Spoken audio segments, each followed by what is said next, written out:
Hello, Earth Science. Let's talk about minerals. So you might be wondering, why do we care about minerals in a world where we're all quarantined and sitting at home and watching and low-key checking out our teachers' houses?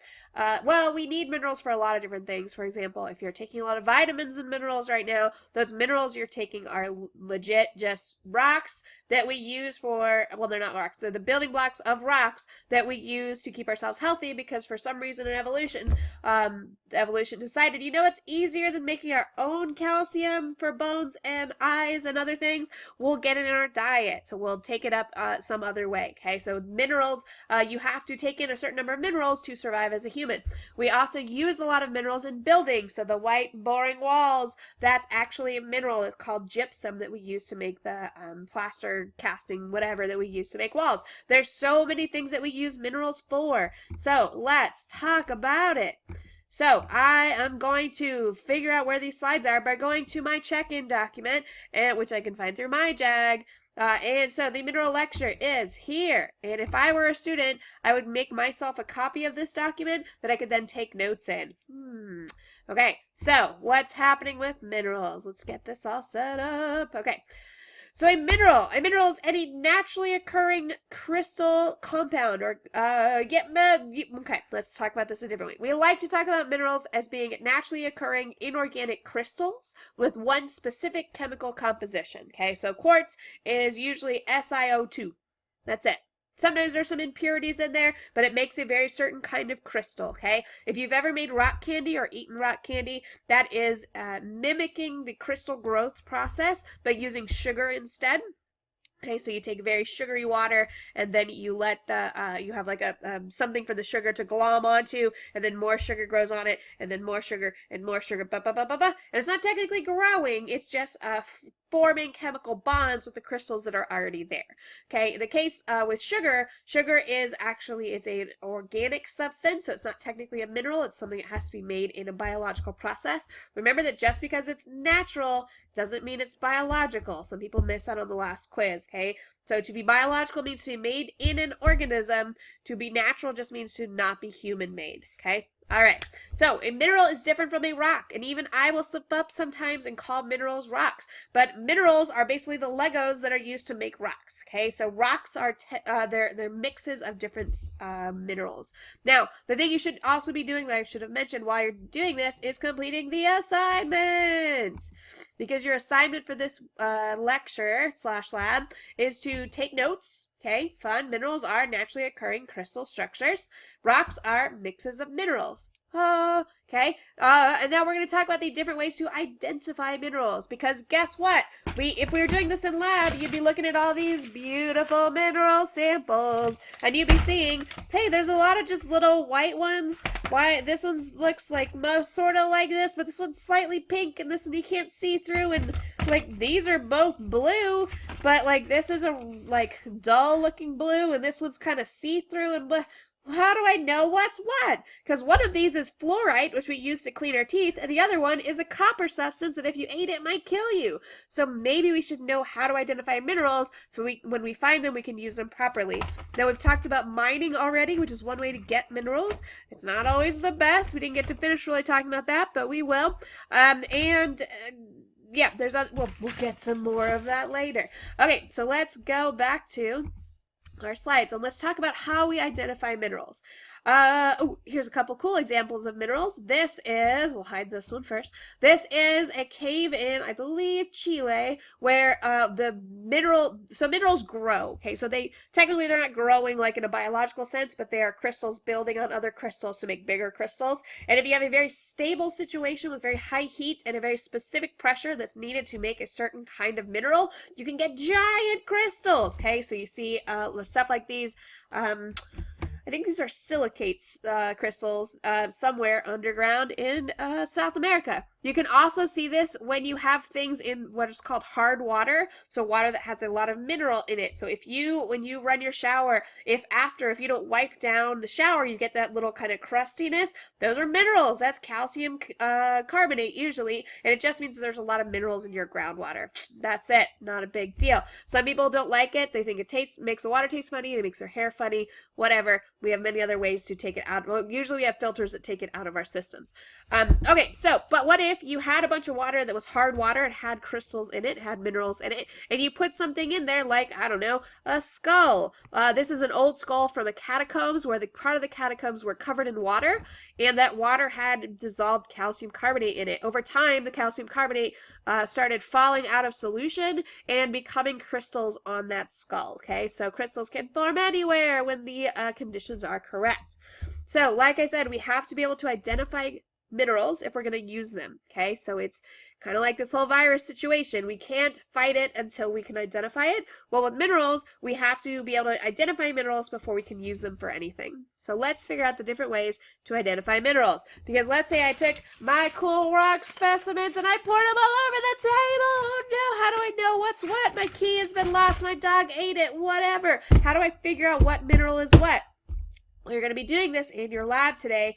It's a virtual lab where you're going to get different kinds of minerals, and you're going to go through each of these tests to figure out what they are. And we're going to figure out some tests are really good for telling you what your mineral is. Some tests really suck at telling you what your mineral is, but it's just something we have to go through. So these are the steps you're going to figure out for 6 of these minerals. You're going to learn exactly what their specific, like hardness and streak and blah, blah, blah are. And then for your last one, the unknown, you're going to go through the same steps and then figure out, oh, look, this kind of matches with something else. And if it doesn't match with any of your knowns that you have here, you'll look up online what it probably is. Okay? All right, we'll get to that. So let's go through our tests first. So one of the first things people like to do when they identify minerals is to use color. Okay? So color. Cool, look, I have a blue mineral. Oh, it's so cool. Oh. Now, this kind of blue mineral is actually a very specific kind of blue you don't see in a lot of minerals. Let's see if we can get, I don't know how blurry that is. Okay? But color is not diagnostic, which means color is not the most useful tool we can use. Because if I just said, hey, it's kind of clear, well, here's a clear mineral, and here's a clear white mineral, and then here's another one, and like, oh, that doesn't tell us anything because there's so many just like white, clearish minerals. Are they all the same? What? What's happening? Actually, this one specifically, oh, we'll get to it in a second because it's exciting. Remember, one of the ways we've talked about in class to identify a mineral, which we're not going to go through here, it's one of our other senses we can use, but you can't do with a virtual lab, is to taste it. This is the only part of science where we'll say, hey, put it in your mouth, okay? And that's to taste it. So this tastes like crazy salt. It tastes like this, so salty because it is literally salt. This is halite. So salt is a crystal, and the mineral crystal it forms is called halite. Okay, let's keep moving. Okay, so color, not as diagnostic as we would like. So each of these minerals is a different color. Each of these minerals is a different color, but they're all actually the same mineral. It's just these are all different forms of quartz with slight irregularities to them, which we see as pretty. So look at this tiger's eye. It's so pretty. We make jewelry with it. Rose quartz, same thing. How many people are like, oh, that's my birthstone? Now, a gemstone is not the same as a mineral. Often gemstones are minerals, but sometimes they're not. Like the pearl. The pearl is made, it's a waste product of oysters when they get a little bit of salt underneath their tongue, and then they just start like trying, it's irritating. So they don't have fingers to get in there and take it out. So they just cover it with mucus, and a little bit more mucus, a little bit more mucus, a little bit more mucus. And then eventually it comes out as this beautiful pearl, which humans are like, oh, it's so pretty. I'm gonna put it on a necklace. But it turns out it's just a waste product of bivalve. Okay, it just happens to be something that we apply economic value to, and that's what a gemstone is. There's something that we apply economic value to.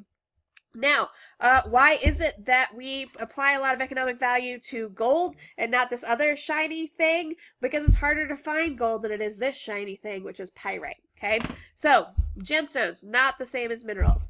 But that's the reason why all of these different quartz have a different name. It's because people are like, look at this, I'm going to call it amethyst, which means without alcohol, which is because amethyst used to be used by Latin, some priests or something, to remind them, oh, don't drink today because you're a priest. Whatever. Cool, cool, cool. Moving on. History's crazy. So remember, color is a way to identify a mineral. It's a test you can use on minerals, but just by eyeballing something, it's not a very diagnostic tool. Okay, streak, on the other hand, is where you take your mineral and you streak it, okay, so you scratch it on a ceramic plate called a streak plate, very clever, and you see what color is left behind. Basically, it's a color left behind when the mineral isn't finely powdered form. So it's the dust left behind when you scratch it on something, specifically on a streak plate. You'll notice, so this is pyrite, I believe it actually might be galena, and it leaves behind a black streak. Okay. This, on the other hand, this is a kind of carnelian, I think, and it leaves behind a white streak. But it's pink. How does it leave behind what? What? It turns out that's just something to do with the mineral, that when it's in a very, very fine form, it reflects light in a different way, and it comes off as that streak. Most minerals, though, are going to have a streak that is the same as their original color, but it's still a test you want to do just in case it's a little bit different. Okay, cool. So streak is the color left behind when minerals are in finely powdered form. So when you streak them, you'll notice something like amethyst doesn't really have a streak, or if it does, where'd it go? I've lost it. Oh, you guys, there we go. Okay, so amethyst. Let's look at amethyst.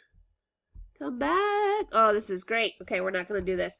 I was going to say, you might not be able to see a streak. Either it's white, and so it's not showing up on the white streak plate, which is why we usually do this with black and white, or it doesn't leave a streak because it's so hard that the streak plate can't make it leave dust behind. We'll talk about that later. Hint, hint. All right. So again, if you were to say, hey, what's that white rock? I might say, what rock do you mean? Do you mean this one that's got sort of a little bit of shine, looks sort of like glass, or this one that's sort of like weird, it looks like kind of, I don't know, like plastic or resinous? Or do you mean this one that just looks like boring? Or do you mean this? There's so many white ones. But you'll notice what I just did is I identified some little differences between these rocks by saying this one is kind of shiny and glossy, this one looks resinous, like sort of like syrup, this one is just kind of dull. That's what's called luster, and that's how your mineral reacts with light, okay, in a different way than just color. So it's how the crystals let light through, or how they bounce between the crystals themselves. And that is, again, something very important in gemstones. We want them usually to be translucent or transparent, and then be able to refract in a way that you get a sparkle, right? Okay, so you'll be able to, and I would Google some of these names, like dull is just like dull, like a rock, boring. Whereas if something is silky, it kind of looks like cloth. There is, like if you look at sulfur, which another interesting fact about some minerals, you can literally smell them. So if I scratch off the top layer of this, now it smells like rotten eggs. Fantastic. But you'll notice it looks kind of like fake, like plastic. I don't know if you can tell, but that's that resinous kind of, it looks like syrup or plastic kind of luster, literally just called resin. All right, so luster is another way that you can identify a mineral. The way you can distinguish two minerals of the same color is by their luster sometimes, okay?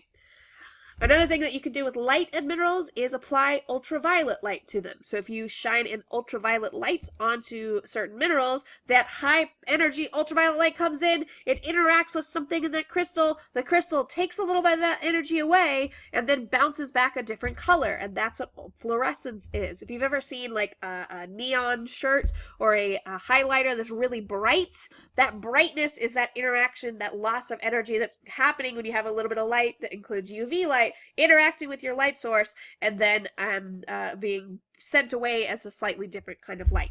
Okay, so only very specific minerals will go through this. We can't test that today, but in lab, if we ever get to go back to lab, you'll get to play around with this. All right, what about mineral shape? So again, when we talk about minerals, there are some kinds of things that seem very obvious, like, especially in LA, that crystal culture is real, you guys. So, oh, look at all the crystals. I love the crystals, make everything better. Oh, okay, so why do people care about crystals? Because they're pretty. Do they actually solve any of our troubles? No. Okay, if it makes you feel better to have a crystal in your pocket, do what you gotta do. Especially in these crazy times, you should be doing what you can for self-care, because if you let yourself think about how things are crazy, you're going to stress yourself out and make yourself more likely to get sick. If you take care of yourself mentally in other ways, you are much less likely to get sick. So if it makes you happy to hang on to a very pretty crystal, do it. Okay, but know that you should not use crystals as a substitute for actual doctors and stuff. Okay, never in my life have I had to say that anywhere other than LA. Okay, so look, when we think crystal shape of when people are like collecting crystals, they usually think about these kind of pointy ones that have like the 6 sides, which is called quartz. Okay, that is a prismatic crystal. Other ones have shapes like cubes, like This one is not exactly cubic, but you can definitely see like this hasn't been cut on purpose, but this is just the shape that the crystals take. Okay, it has this very kind of rhomboid shape to it. It's a bit prismatic, slightly off. Other ones are so weird and squishy and whatever. They're called amorphous because their crystals are so small because this thing heated up and then had to cool down so fast the crystals didn't get to grow very much. Okay, so that is called an amorphous crystal. Da, da, da. All right, cool. What's happening? The world is okay. Sorry, got a text from LA saying things are happening. Doesn't matter. Okay. Okay, so crystal shape. What I want you to know about crystal shape is, can you identify a shape to the crystals? If you take kind of a closer look, like this halite, no, because it's been licked so much, it's actually deformed a lot of the crystal shape. You can still kind of see a right angle to it there. That is because really halite forms in very specific, very exact right angles, which is interesting. You can see, oh, you know what's an interesting one is muscovite mica. So look at this crystal. Okay, it always forms like this, in that it looks like you make these really big sheets in one direction and then not in this direction. What?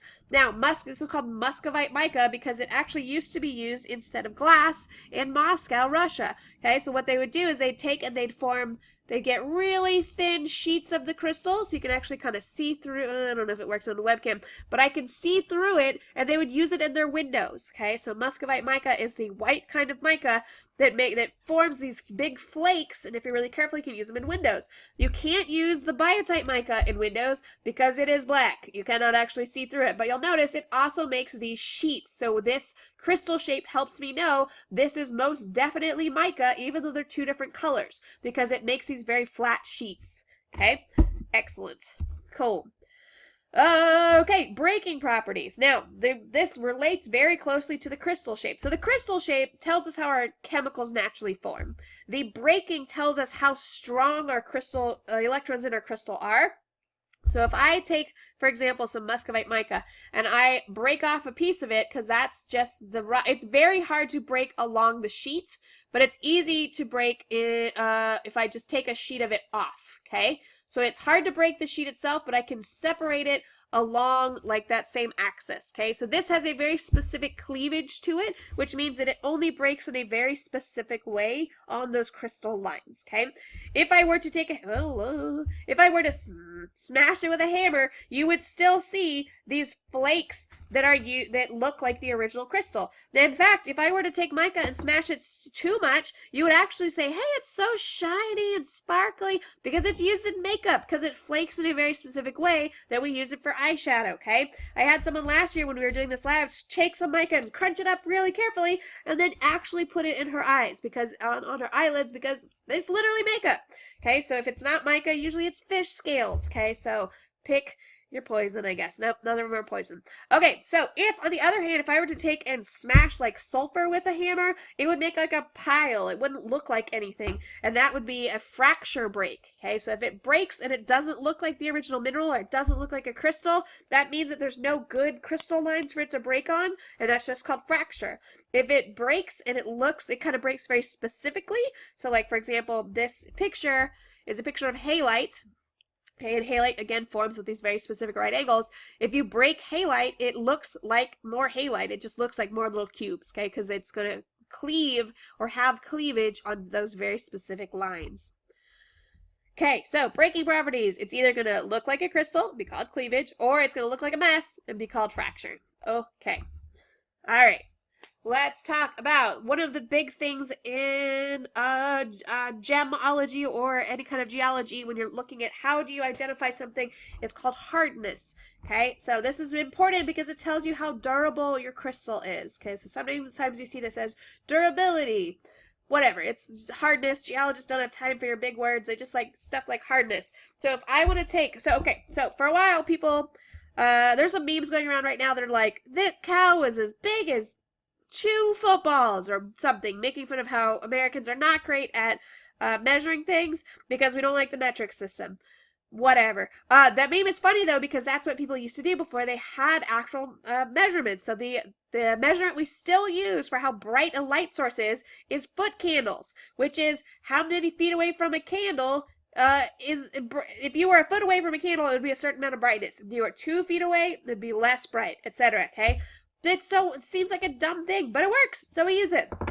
So in the 1860s or something, I don't know exactly, this German guy Mohs was like, dude, you can't keep telling me that it's the purple rock that's harder than a chicken, because I don't know what that means. Okay, do you mean the chicken's beak? Did you like rub it on a chicken? How are you describing something with chickens? And so he made up this scale where it takes the hardest substance we knew of at the time, diamonds, and one of these simply like squishiest, easily broken rocks, talc, which is literally what's in your talcum powder or baby powder. And it says diamond's the hardest, so that's going to be 10. Talc is the softest, so that's going to be 1. And then it has a scale of things up from there. So what you do when you do hardness tests is you literally take, let's say, quartz, which I know has a hardness of 7, and I'm going to take this unknown substance, and I'm going to see, can I rub the quartz on it and make the unknown break, or does it break my quartz? Okay, so this actually causes dust in my sample. It causes this to break, which means this has a hardness less than quartz,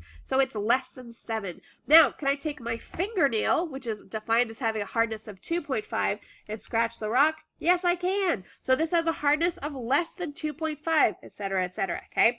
So usually we can't get an exact hardness. Hello. We can't get an exact hardness, but we can say that it's less than something, it's more than something else, etc.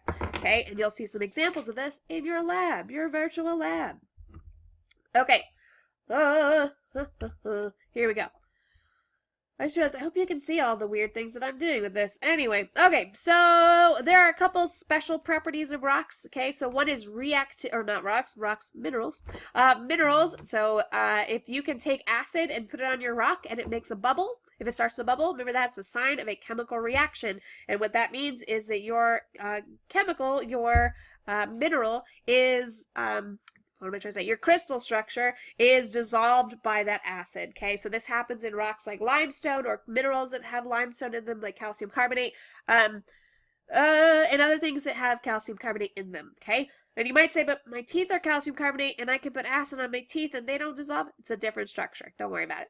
Okay, another thing is magnetism, okay? So when all the electrons in a rock in a mineral face in the exact same direction, whoop, okay? That's going to be, they're going to cause some kind of a pulling in the exact same direction or a repulsion in the same direction. That is magnetism, or a very, very simplified version of magnetism. So if you can take your mineral sample and put it up to a paperclip and it causes the paperclip to move with magnetism, you probably have a very fancy rock called magnetite, which is a naturally forming magnet, okay?